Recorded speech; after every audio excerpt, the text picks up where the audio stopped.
झालेला आहे, त्यावरून इतके जोराने आणि वाहन ये जा करत असतात त्यावेळेस बरेचसे अपघात घडत असतात। आता 2 दिवसापूर्वी आमच्या सोसायटीतील 2 महिला जात असताना डंपरवाल्याने ब्रेक दाबला म्हणून त्या वाचलेल्या आहेत। परंतु ही आमची बरेच दिवसापासून मागणी, जेव्हापासून रोड झालेला आहे तेव्हापासून आम्ही गतिरोधकाची मागणी करत आहेत, परंतु ती होत नाही। त्यामुळे सोसायटीतील लोकांना बरेच गोष्टींना भविष्यात जीवितास हानी होऊ शकते। आज हा माणूस गेलेला आहे, उद्या सोसायटीतून कुणी जाऊ शकतात। आमची मागणी आहे की लवकरात लवकर गतिरोधक बसण्यात यावे। लहान मुलं, हे 2 मुली 1 मुलगा आहे। मी रोज त्यांना शाळेत आणते, नेते, सोडते आणि आम्ही इथूनच मीच गाडी चालवते, मी नेते त्यांना। तर तिथून कधी ट्रक येईल, कधी गाडी येईल, कधी डंपर येईल, कोणीही स्पीड कंट्रोल करत नाही। कुठल्याही स्पीडने येतं, कुठल्याही स्पीडने हे करतात। तर आम्हाला तिथं स्पीड ब्रेकर पाहिजे।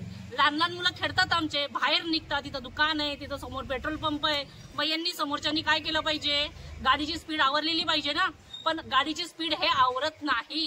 ज्या बिना नंबरच्या गाड्या ज्या वेगाने धावतात ते तर मागे पुढे बघत नाही। आम्हाला पण फॅमिली आहे ना, आम्हाला पण मुलं आहे, आम्ही काय करायचं? 200 लोकांचं अपार्टमेंट आहे आमचं, मग त्यातल्या